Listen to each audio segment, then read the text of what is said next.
तो इससे पहले वाले लेक्चर में हमने कंप्लीट करा है प्लांट हार्मोन्स और आज हम अब करेंगे एंडोक्राइन सिस्टम। तो मतलब कि प्लांट हार्मोन्स हमने पढ़े 5, cytokinin, gibberellin, abscisic acid, ethylene and cytokinin. अब हम पढ़ेंगे एंडोक्राइन सिस्टम जिसमें हम ह्यूमंस के हार्मोन्स पढ़ेंगे। ठीक है, तो पहली बात तो ये यहाँ पर जो पहली जो चीज़ नोट करने की है वो ये है कि ये होते हैं हमारे डक्टलेट्स ग्लैंड्स। तो डक्टलेट्स ग्लैंड्स का मतलब ये है हमारा कि डायरेक्टली ब्लड स्ट्रीम में फ्लो करेगा, there will be no tube like structure. तो सीधा कहाँ पे जाएगा, हमारा ब्लड के अंदर सीधा हार्मोन रिलीज़ हो जाता है और वहीं से ही काम करना शुरू करता है। Hormones are produced in the endocrine glands. और फिर एक नेक्स्ट पॉइंट जो है यहाँ पर जो हमारा कॉम्पोजिशन वो हमारा होता है प्रोटीन का। किसका है? Protein, composition of protein. अब हार्मोन्स असिस्ट करता है नर्वस सिस्टम को, मतलब कि ये जो हमारे सारे हार्मोन्स रिलीज़ होंगे, कब नहीं होंगे, सारा नर्वस सिस्टम करता है। इसके अलावा तो नेक्स्ट पॉइंट नोट करने का हमारा पे ये है कि जो हार्मोनल कंट्रोल होता है वो, या फिर हम बोले जो हार्मोन्स का रिलीज़ करने का टाइम होता है वो स्लोअर होता है as compared to nervous system. So हम अभी पढ़ेंगे जो हमने पढ़ा नहीं है अभी। इसके अलावा ये स्पेशलाइज्ड ग्लैंड्स हैं जो कि स्पेसिफिक फंक्शन परफॉर्म करेंगे। ठीक है, तो हम स्टार्ट करते हैं। पहला जो कि है हमारा पिट्यूटरी ग्लैंड। इसका दूसरा नाम होता है हमारा मास्टर ग्लैंड। क्या है इसका दूसरा नाम? हमारा मास्टर ग्लैंड। अब इसकी जो हमारी प्लेस है वो देखो, ये पिट्यूटरी ग्लैंड है, यहाँ पर कहाँ दिया है ये। तो इसको हम ऐसे भी बोल सकते हैं base of the brain. Base of the brain में हमारा है पिट्यूटरी ग्लैंड। अब जो ये हमारे हार्मोन्स प्रोड्यूस करेगा वो होता है एक हमारा ग्रोथ हार्मोन जिसको हम GH बोल देते हैं। इसके अलावा होता है हमारा एक TSH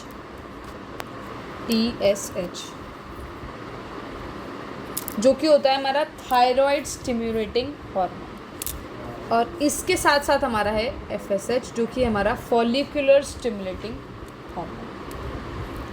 अब जो ग्रोथ हार्मोन है वो ग्रोथ में हेल्प कराएगा। TSH थायराइड ग्लैंड का होता है। TSH किसका है? हमारा thyroid gland,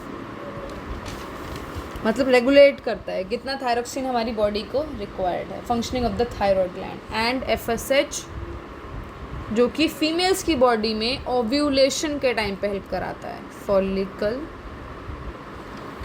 during ovulation. Stimulate करने का मतलब होता है कि जब भी बॉडी को रिक्वायरमेंट होगी उस हार्मोन की, उस टाइम पे वो रिलीज़ कर देगा उसको। ठीक है, जैसे बच्चों में हम बोलते हैं ना, ज़्यादा हमें मिल्क मतलब प्रोटीन ज़्यादा देना होता है, ब्रेस्ट फीडिंग करानी होती है मदर्स को जब बच्चा बहुत छोटा है, मतलब 6-7 महीने का या फिर 1 साल तक। तो फिर उस टाइम पे सबसे ज़्यादा हमारा ग्रोथ हार्मोन ही काम करता है क्योंकि उसकी बहुत जल्दी डेवलप कर रही होती है उसकी बॉडी। ठीक है, तो अब जो हमारा नेक्स्ट है वो हमारा ग्लैंड है थायराइड ग्लैंड। इसकी प्लेस हमारी ब्रेन थी। ठीक है, बेस ऑफ द ब्रेन। और थायराइड हमारा कहाँ पर होता है? नेक पे। तब इसकी हम प्लेस देखते हैं कहाँ पर है। ये देखो, ये हमारा क्या है? ये जो बटरफ्लाई शेप्ड ही होता है, ये रियलिटी में भी बटरफ्लाई शेप्ड ही होता है। तो नेक पे है और क्या रिलीज़ करेगा हमारा? Thyroxine. Controls general metabolism and growth in the body. ठीक है, हाँ। इसके अलावा इसमें एक और नाम दिया है पैराथायरॉयड। तो इस दो मतलब पार्ट्स इसके अंदर होता है, 2 पार्ट्स में डिवाइडेड है, थायराइड ग्लैंड एंड पैराथायरॉयड। ठीक है, अब नेक्स्ट है हमारा पैनक्रियास जो कि है हमारा नियर द स्टमक।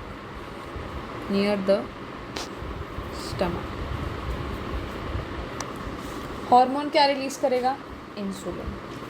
अब इसी से पहले जो हमने लेक्चर करा उसमें मैंने तुम्हें बताया था कि जब भी बॉडी का शुगर लेवल इंक्रीज़ हो जाता है, मतलब कि ब्लड शुगर लेवल इंक्रीज़ हो गया, तो फिर बॉडी को अपने आप सेंसेशन मिलती है कि अब मेरे को और रिक्वायरमेंट नहीं है, तो फिर उसको इनहिबिट करने के लिए इंसुलिन होता है। तो फिर उसको वो कंट्रोल करता है, मतलब कि उसको फिर वो कम कर देता है। तो क्या करता है? Controls blood sugar level. ठीक है, कंट्रोल्स ब्लड शुगर लेवल। अब नेक्स्ट है हमारा, अच्छा ये भी देख लो है कहाँ पर, ये जो येलो पार्ट है, ये जो येलो पार्ट है ये होता है हमारा पैनक्रियास। ब्लड शुगर लेवल को कंट्रोल करेगा, ठीक है। अब नेक्स्ट है हमारा इसमें एड्रेनलिन ग्लैंड, जो रिलीज़ करता है वो होता है एड्रेनलाइन। अब क्या काम है, prepares the body for fight और फ्लाइट, तो दो चीज़ ही है। अब इसका मतलब क्या है कि मान लो तुम्हारे पीछे एक डॉग पड़ गया है, तो डॉग पड़ गया है तो आपकी बॉडी उस टाइम पे सोचेगी, खड़े होकर सोचेगी थोड़ी कि मेरे को भागना है या फिर अब खड़े रह के उससे कटवाना है, मतलब डॉग बाइट भी तो कर सकता है आपको। तो उस टाइम पे जो हमारी बॉडी रिलीज़ करती है वो होता है हमारा एड्रेनलिन, तो इसीलिए इसका नाम है फाइट और flight. Increase heart rate and blood pressure, क्यों? क्योंकि ऑब्वियसली बात है जब इंस्टेंट हम भागेंगे तो आपकी बॉडी को बहुत ज़्यादा हार्ट पंपिंग करनी पड़ेगी, बहुत ज़्यादा ब्लड की रिक्वायरमेंट होगी, ठीक है। तो जब भी बहुत जल्दी चीज़ें होती हैं तो सबसे ज़्यादा हमारा क्या होता है, एड्रेनलिन ग्लैंड, जो कि हमारा fight and fight hormone prepares the body for emergency situations. And इसी वजह से, मतलब कि क्योंकि ऑब्वियसली बात है that is time of emergency, जब आपके पीछे कोई एनिमल है या फिर कोई भी लड़ाई हो रही है और आपको भागना है एकदम वहाँ से, तो फिर उस टाइम पे भी एड्रेनलिन आप हमारा। अब हमारे जो नेक्स्ट है वो है हमारा ग्लैंड टेस्टिस एंड ओवरीज। तो अब इनकी प्लेस ना अलग अलग है, मतलब कि जो टेस्टिस है वो हमारा मेल बॉडी के अंदर है और जो हमारा ओवरी है वो हमारी फीमेल बॉडी के अंदर, ठीक है। जो मेल हार्मोन रिलीज़ करेगा वो होगा टेस्टोस्टेरॉन, और जो फीमेल बॉडी रिलीज़ करेगी वो होती है हमारी ईस्ट्रोजन। अब टेस्टोस्टेरॉन का जो प्लेस है वो होता है इनसाइड द स्क्रोटम, जो कि यहाँ पे दिया होगा, हाँ, inside the scrotum male body, और फीमेल में फीमेल रिप्रोडक्टिव सिस्टम, जो कि है हमारा नियर द यूट्रस, तो नियर द यूट्रस, और ये है हमारा स्क्रोटम, ठीक है। ये टेस्टोस्टेरॉन रिलीज़ करेगा और फीमेल वाला हमारा ईस्ट्रोजन एंड प्रोजेस्टेरॉन। तो एक और होता है, हाँ, ईस्ट्रोजन एंड प्रोजेस्टेरॉन, GST और फिर RONA, ठीक है। अब जो टेस्टिस होता है उसके दो काम हैं, स्पर्म प्रोडक्शन कराना रिप्रोडक्शन के टाइम पे, और फिर दूसरा है हमारा development of secondary sexual characteristics during puberty. मतलब कि जब मेल बॉडी डेवलप करती है तो बाइसेप ट्राइसेप, जैसे जिम जाते हैं, शोल्डर्स डेवलप हो जाना, हेयरी बॉडी हो जाना, मुस्टैचेस आने लगना, ठीक है, तो वो हमारे सारे सेकेंडरी सेक्सुअल कैरेक्टर्स हैं। उसके अलावा जो हमारी फीमेल का है, मतलब कि हाँ, जो हमारी फीमेल बॉडी है उसमें दो काम, egg maturation during the time of menstrual cycle, और फिर दूसरा हो जाएगा हमारा अगेन सेकेंडरी सेक्सुअल कैरेक्टरिस्टिक्स, जो कि अगेन हमारा वही हो जाता है, डेवलपमेंट ऑफ ब्रेस्ट हो जाता है हमारा, थिकनिंग ऑफ द थाइज हो जाता है, फिर हमारा हेयर ग्रोथ हो जाती है फीमेल बॉडीज़ के अंदर, ठीक है। तो अब ये सारे थे, इसके अलावा बाकी मेरे को लगता नहीं है हमें कुछ रह गया है पढ़ने के लिए। हाँ, हाइपोथैलेमस, ये अगेन ब्रेन मेंशन कर देती हूँ मैं यहाँ पर। पिट्यूटरी ग्लैंड हमने पढ़ लिया, थायरॉइड ग्लैंड हो गया हमारा, पैनक्रियाज, ब्लड शुगर लेवल मैंने तुम्हें बता दिया। अच्छा, एक और कंडीशन मैं तुम्हें बता देती हूँ, जो ब्लड शुगर लेवल, जैसे हम डायबिटीज़ की बात करते हो, डायबिटीज़ में होता क्या है, जो हमारा इंसुलिन है बॉडी का वो इनहिबिट करता है। मतलब कि जो अगर, मतलब एक मैं मान लेती हूँ केस ए है जो कि नॉर्मल इंसान है, ठीक है, ये आम आदमी है, और बी है हमारी मेंटोस लाइफ, ठीक है, इसको मान लो, ऐड आती है, तुम देखी है मेंटोस ज़िंदगी और एक होती है आम जिंदगी, नहीं देखी, तो इसको मान लो कि ये वाला जो सेकेंड पर्सन है ये डायबिटिक है।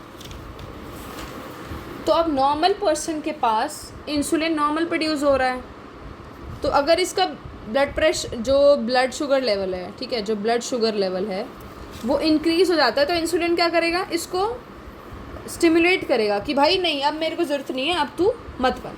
तो ये क्या हो जाता है, हमारा रुक जाता है। पर अगर तो ये दूसरी कंडीशन हमारी इसमें है, मान लो कि डायबिटिक में हो जाता है, डायबिटिक जो पेशेंट है ना हमारा, उसमें इंसुलिन कम प्रोड्यूस हो रहा है। मतलब कि जब उसको बोलना है, मतलब कि जब उसको इनहिबिट करानी है हाँ ब्लड शुगर को कम करना है बॉडी में, तो वो नहीं कर पाता। तो इसी वजह से हम क्या करते हैं, ट्रीटमेंट के लिए, मतलब कि treatment we have to injections. अभी इंजेक्शन किस चीज़ के होंगे, ऑब्वियसली क्योंकि हार्मोन सही से प्रोड्यूस नहीं हो रहा, तो हम क्या इंजेक्ट करेंगे, इंसुलिन इंजेक्ट करेंगे। बहुत लोग 2 भी करते हैं, कोई कोई 1 भी करता है। तो it depends on the level of diabetic जो वो पेशेंट है वो फेस कर रहा है, ठीक है। तो ये कॉज हो गया हमारा डेफिशिएंसी और ट्रीटमेंट हो गया हमारा इंजेक्शन। इसके अलावा थायराइड में हमने बहुत पहले भी एक चीज़ पढ़ी है कि एक डिज़ीज़ होती है हमारी गोइटर, ठीक है, हमने बहुत पहले स्कूल में ही पढ़ाई जाती है। तो अब होता क्या है, गोइटर में हमारी क्या हो जाती है, आयोडीन की डेफिशिएंसी हो जाती है। मेनली होता है हमारा सॉल्ट की डेफिशिएंसी हो जाती है, ठीक है। तो अब क्या लिखा है, iodise salt is necessary because iodine mineral is essential part of the thyroxine hormone. तो जो हमारा आयोडीन है, मतलब कि जो हमारा सॉल्ट है, बहुत ज़्यादा ज़रूरी है थायरोक्सिन हार्मोन के लिए।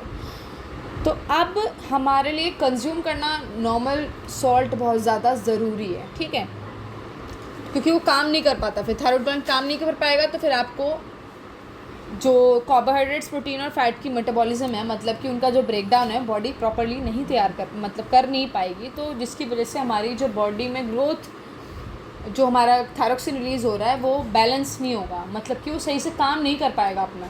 तो इसीलिए हमें सॉल्ट इनटेक रखना चाहिए, जिसकी वजह से हमारा थायराइड ग्लैंड सही काम करता रहे। नहीं तो फिर ये हमारी गोइटर की कंडीशन हम फेस कर सकते हैं। तो गोइटर में क्या होता है, हमारा जो नेक होता है वो स्वेल कर जाता है, मतलब कि सूज जाता है, आउट जो नॉर्मल नेक है उससे थोड़ा बाहर आ जाएगा, मतलब आउट ग्रोथ हो जाती है, ठीक है। तो इस लेक्चर में हमारा इतना ही रहेगा। Thank you so much.